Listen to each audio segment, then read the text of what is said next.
Perkenalkan, saya adalah Ibu Rosmeda Tambun, SMSI. Saya adalah pengajar di jurusan akuntansi, program studi akuntansi untuk mata kuliah auditing. Untuk video kali ini, kita akan membahas materi auditing yang berjudul penerimaan perikatan dan perencanaan.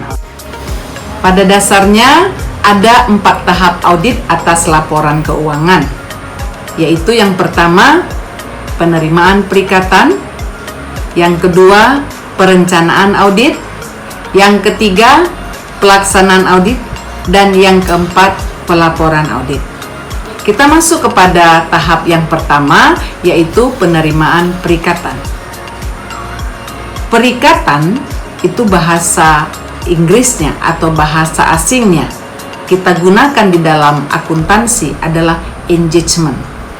Engagement itu kata dasarnya engage, ya. Jadi perikatan atau engagement adalah kesepakatan dua pihak untuk mengadakan suatu ikatan perjanjian, ya.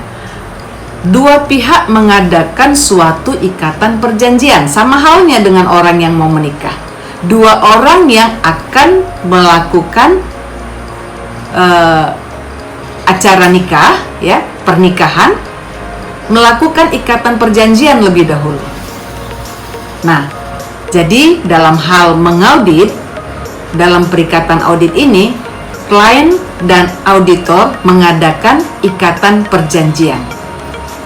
Dalam hal ini, klien memerlukan jasa audit untuk mengadakan suatu ikatan perjanjian dengan auditor. Dalam ikatan perjanjian tersebut, klien menyerahkan pekerjaan audit atas laporan keuangan kepada auditor. Dan langkah awal yang dilakukan oleh auditor atas laporan keuangan tersebut adalah mengambil keputusan untuk menerima atau menolak pekerjaan audit itu. Menerima atau menolak perikatan itu dari calon kliennya, atau melanjutkan atau menghentikan perikatan audit dari klien yang berulang. Ya, yang berikut adalah 6 langkah yang ditempuh oleh auditor dalam mempertimbangkan penerimaan perikatan audit dari calon kliennya. Langkah yang pertama adalah mengevaluasi integritas manajemen. Pada langkah ini, auditor menilai tanggung jawab manajemen agar auditor dapat meyakini bahwa manajemen perusahaan klien itu dapat dipercaya, sehingga laporan keuangan yang diaudit bebas dari salah saji material sebagai akibat dari adanya integritas manajemen.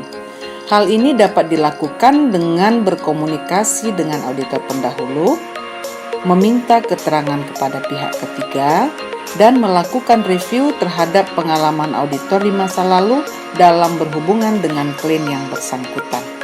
Langkah yang kedua adalah mengidentifikasi keadaan khusus dan risiko luar biasa. Berbagai faktor yang perlu dipertimbangkan oleh auditor tentang kondisi khusus dan risiko luar biasa yang mungkin berdampak terhadap penerimaan perikatan audit dari calon klien dapat diketahui dengan cara mengidentifikasi pemakai laporan audit, mendapatkan informasi tentang stabilitas keuangan dan legal calon klien di masa depan, dan mengevaluasi kemungkinan dapat atau tidaknya laporan keuangan calon klien diaudit. Langkah yang ketiga adalah menentukan kompetensi untuk melaksanakan audit. Sesuai dengan standar umum pertama, maka sebelum auditor menerima suatu perikatan audit, ia harus mempertimbangkan apakah ia dan anggota tim auditnya memiliki kompetensi memadai untuk menyelesaikan perikatan tersebut sesuai dengan standar auditing yang ditetapkan oleh IAI.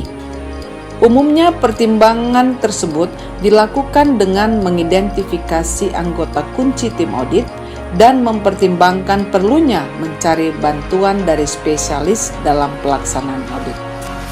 Langkah yang keempat adalah menilai independensi. Sesuai dengan standar umum yang kedua, maka sebelum auditor menerima suatu perikatan audit, ia harus memastikan bahwa setiap anggota tim auditnya tidak terlibat atau memiliki kondisi yang menjadikan independensi tim auditnya diragukan oleh pihak yang mengetahui informasi tersebut. Langkah yang kelima adalah menentukan kemampuan untuk menggunakan kemahiran profesionalnya dengan cermat dan seksama. Nah, ini sesuai dengan standar umum yang ketiga. Maka sebelum menerima suatu perikatan audit, ia harus mempertimbangkan apakah ia dapat melaksanakan audit dengan cermat dan seksama. Kecermatan dan keseksamaan penggunaan kemahiran profesional auditor ditentukan oleh ketersediaan waktu yang memadai untuk merencanakan dan melaksanakan auditnya. Yang terakhir yaitu langkah yang keenam, membuat surat perikatan audit. Setelah seluruh tahap penerimaan perikatan tersebut selesai dipertimbangkan auditor, dibuatnyalah surat perikatan audit. Surat ini dibuat untuk mendokumentasikan dan menegaskan penerimaan auditor atas penunjukan oleh klien, tujuan dan lingkup audit, lingkup tanggung jawab yang dipikul oleh auditor bagi kliennya, kesepakatan tentang reproduksi laporan keuangan auditan, serta bentuk laporan yang akan diterbitkan oleh auditor. Baik auditor maupun kliennya berkepentingan terhadap surat perikatan audit karena dalam surat tersebut berbagai kesepakatan penting tentang perikatan audit didokumentasikan sehingga dapat dicegah terjadinya kesalahpahaman yang mungkin timbul antara auditor dengan klien.